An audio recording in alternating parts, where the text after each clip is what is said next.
자, 금요일장 조금씩 양시장은 뭐 시원하진 않습니다. 하지만 조금씩 낙폭을 줄여가고 있는 그런 상황이고요. 수급적으로는 크게 변동이 없는 모습입니다. 자, 오늘도 실전 매매 최고수의 힌트 들어보겠습니다. 이종복 전문가입니다. 전문가님 안녕하세요. 예, 안녕하십니까. 이종복입니다. 유럽장하고 미국장 보면은 국내장은 그래도 좀 선망하는 거 아닌가 이런 좀 생각이 들어서요. 시장에 대해서 좀 궁금하고요. 또 최근에 그러니까 어제 말고 이틀 전쯤에 수남매 관련해가지고 제약 쪽, 헬스케어, 진단키트, 화장품 이런 쪽들이 좋습니다. 그 와중에 5G도 말씀을 해주셨으니까 이 부분에 대한 부분까지 짚어주시기 바랍니다. 오전장 어떻게 판단하십니까? 예, 해외 시장 폭락, 국내장 상대적 양호인데 폭락이 중요하죠, 여러분. 그리고 우리 진행자가 지금 종목들이나 섹터들 얘기했던 것들은 결론적으로 말씀드리면 제가 봤을 때는 틈새장 같습니다. 본격적으로 이제 12월 달 장이 다음 주 정도면 이제 시작되는 건데 제가 여러분들한테 12월 만기 전쯤에 그런 얘기를 아마 했을 거예요. 우리 파생하는 사람들은 12월 만기가 그 해가 끝난다 뭐 이런 얘기 해드리는데 주식하는 사람들은 이번 주 그러니까 크리스마스 전주까지도 조금 흐지부지할 수 있어요, 여러분. 고기가 이제 거의 연말장 마무리 분위기인데 제가 봤을 때는 최근에 증시가 좀 약하다 보니까 그런 쪽에서 수익률 게임, 이게 연말이라 그런 수익률 게임이 좀 있어요, 여러분. 그런 게 좀 영향을 주는 게 아니냐. 이렇게 혀가 꼬이네요, 여러분. 판단이 좀 듭니다. 간만에 잠을 좀 엄청나게 많이 잤더니 이거는 밤을 새서 눈팅이가 붕 게 아니고 잠을 너무 많이 잤어요. 자, 중요한 얘기가 있습니다, 여러분. 해외 시장 폭락 요인이 아마 여러분들 오늘 기사 좀 보시는 분들은 기사 계속 보셨겠지만은 요 소매 판매 악화, 경기 침체, 부각 막 이런 기사를 많이 봤을 거예요. 어이가 없는 거죠. 근데 어이가 없어도 우리가 한번 생각해보고 가야 될 게 뭐냐면은 속도 조절론이라는 거가 결국은 이 상황을 만들었다라고 해도 과언이 아닙니다. 무슨 말이냐면은 기존에 연준이 공격적으로 금리 인상을 하면서 이제 장이 좀 많이 밀리다 보니까 이제 금리 어느 정도 올렸으니까 지표가 안 좋으면 피벗 해가지고서 이제 정책을 좀 선회할 수 있는 거 아니냐 하고서 이제 먼저 김칫국을 마셨을 수도 있는 거죠, 여러분. 근데 이제 그게 물거품이 되다 보니까 그 핵심이 오늘 미스터 진단에서 또 얘기를 해드리겠지만은 내년도에 금리 인상, 당분간이라고 한 게 조금 더 세지만 어쨌든 파웰이 금리 인상 고려하지 않고 있다라는 그 말로 이 경제 지표가 나쁘니까 이제 침체 얘기가 나올 수밖에 없어요. 근데 우리가 파웰이 얘기한 것 중에 한 번 정도 생각해 봐야 될 것은 침체 없다라고 얘기하는 그 부분. 그 얘기인 즉슨 그 사람이 이제 연설을 할 때 혹은 무슨 이벤트가 있으면 오히려 그런 기대감으로 이제 올라갈 수가 있기 때문에 종합이 조정을 받거나 지수가 밀리는 게 기회라고 여러분들한테 제가 얘기해 드리는 거예요. 중요한 것은 어쨌든 결론을 얘기해 드리면 지표 악화가 경기 침체 얘기로 연준 의장은 경기 침체 관련해서는 부드러웠으나 어쨌든 부담으로 인해서 빠진 거고 시간이 조금 있으니까 한 코멘트만 더 드려볼게요.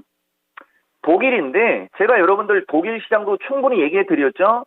전문가 20년 중에 독일이 이렇게 올라가는 거 처음 봤다라고 했는데 결국은 쌍봉으로 모자 쓰고 어제 폭락을 시켜버렸지 않습니까?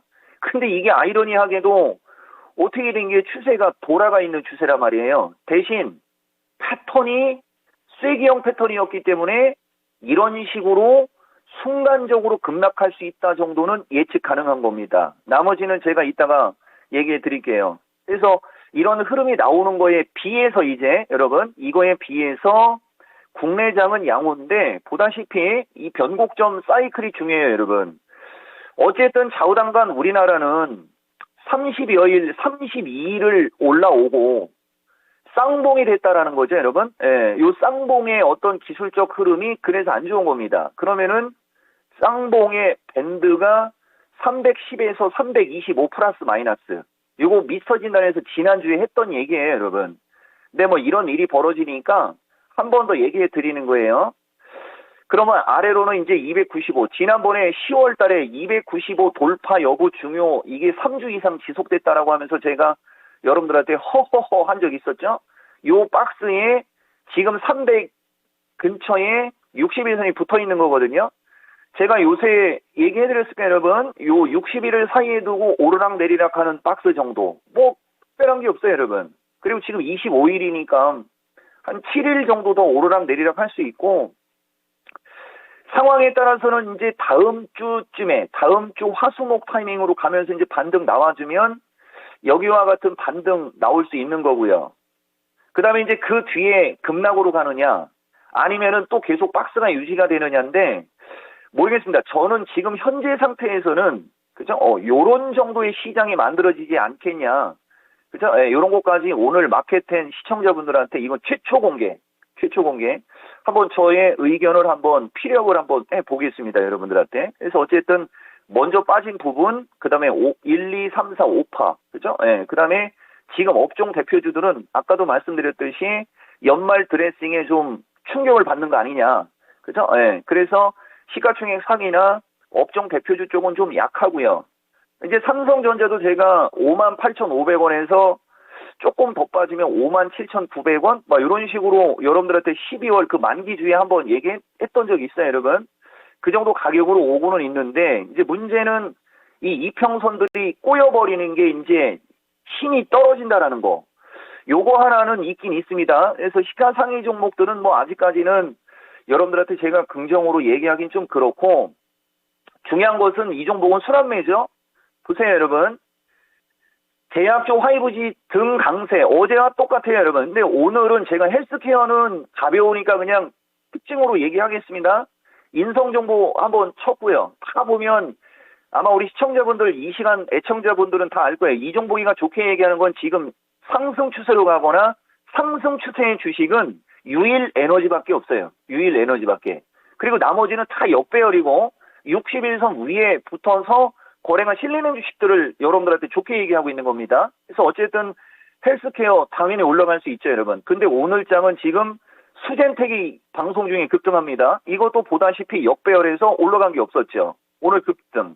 근데 저는 여러분들한테 엑서스바이오 정도 타진을 해드리는 사람인데, 엑서스바이오도 좀 가죠? 그리고 이거 말고도 체외진단 키트는 틈새장 나올 수 있습니다. 왜냐면은 중국 봉쇄 완화, 그 다음에 확진자 증가, 감기약 대란이 있었어? 그러면 그 다음에 뭐예요? 의료 붕괴 뉴스 나올 수 있어? 그럼 의료 체계 관련주 헬스케어 한번 도는 거고, 확진자 증가 한번 또 검사해봐야 될 거 아닙니까?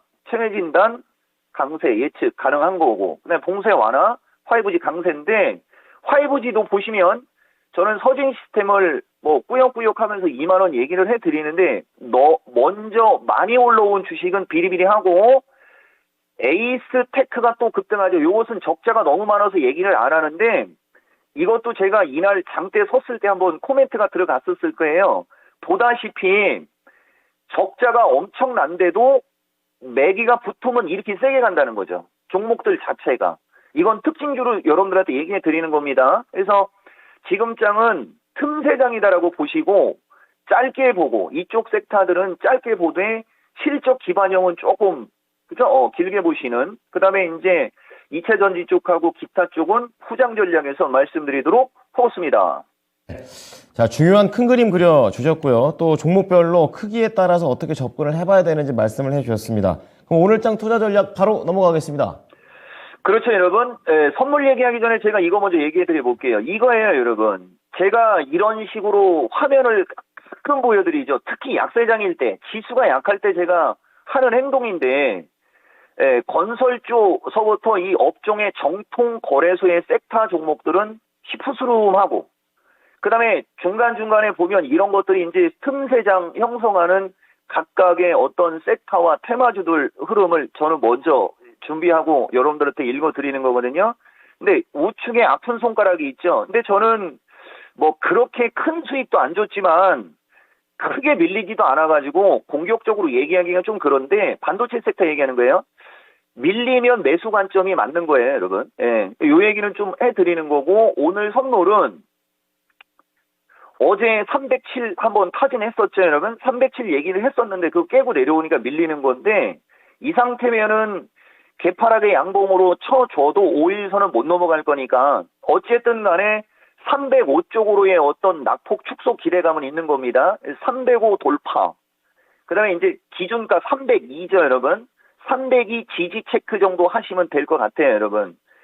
지금은 우리나라 업종 대표주들 연말 어떤 그 불필요한 어떤 그거에 영향을 받는 거니까 지수는 신경 안 써도 될 것 같고 섹터와 종목인데 최근 강조 섹터 중기 관점 지속해가지고서 조금만 더 얘기해 드려 볼게요. 아까도 말씀드렸듯이 지금은 세게 사기는 좀 그렇지만 어쨌든 포스코 케미칼 19만 원 언저리에서는 하방 경이성 나오고 있는 거고 그다음에 대보마그네도 하방 경이성 나오죠. 이것도 어제 얘기한 것 같은데 여기가 붕 떠 있기 때문에 애들이 땡기지를 못하는 겁니다.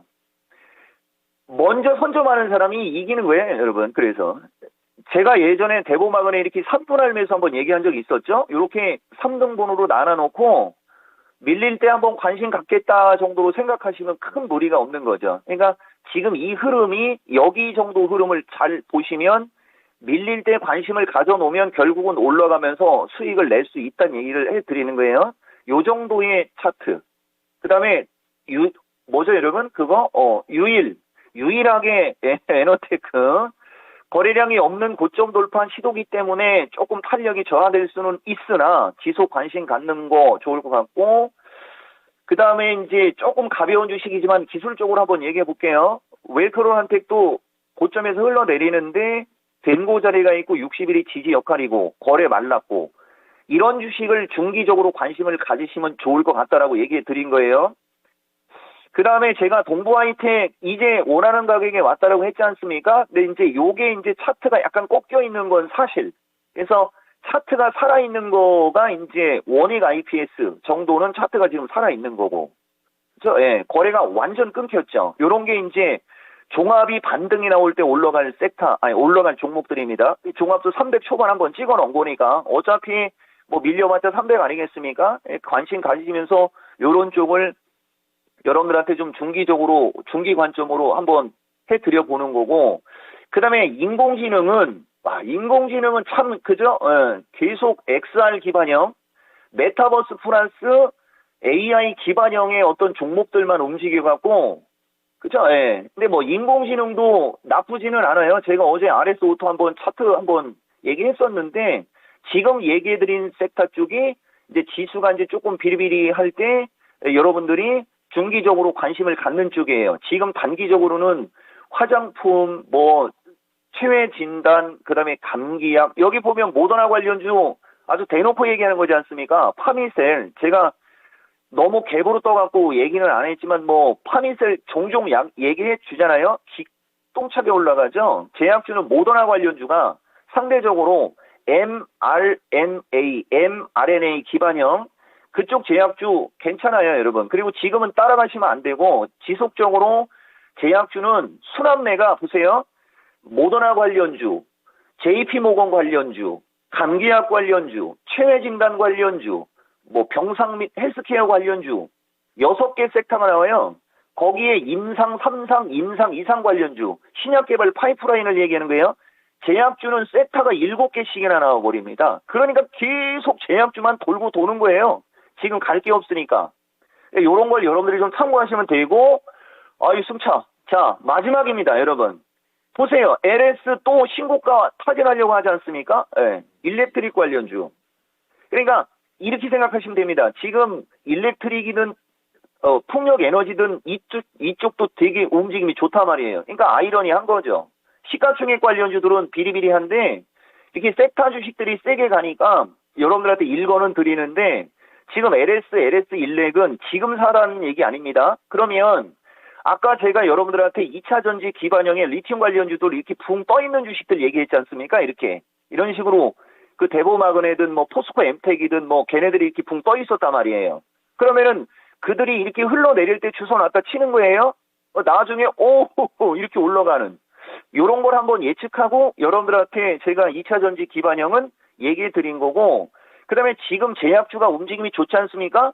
반도체 섹터가 이제 제약주처럼 움직이기를 바라는 거죠. 이 시간에 하나마이크론도 한번 얘기했었죠. 이런 종목이 60일을 사이를 두고 왔다리 갔다리 하면서 종합이 다시 310쪽으로 반등을 주려고 하는 명분을 받으면 그때 수익이 나는 거예요. 지금 수익이 나는 게 아니에요. 라는 말씀드리고 마무리. 자, 화이부지는 좀 주춤거리고 눌릴 때 매수 관심이에요, 여러분. 마무리 하겠습니다. 네. 한 주 동안 고생 많으셨습니다. 예, 고맙습니다. 이종복입니다. 네. 이종복 전문가. 따라다니지 말자. 사놓고 기다려서 수익을 내자라는 관점에서 힌트를 드렸으니까요. 오후장에도 한번 해보시기 바랍니다. 네. 지금까지 투자 판단에 도움이 될 수 있는 정보를 제공해 드렸습니다. 하지만 특정 종목의 상승과 하락을 보장하지는 않으니까요. 이 부분 참고해 주시기 바랍니다. 금요일장도 힘내십시오. 고맙습니다.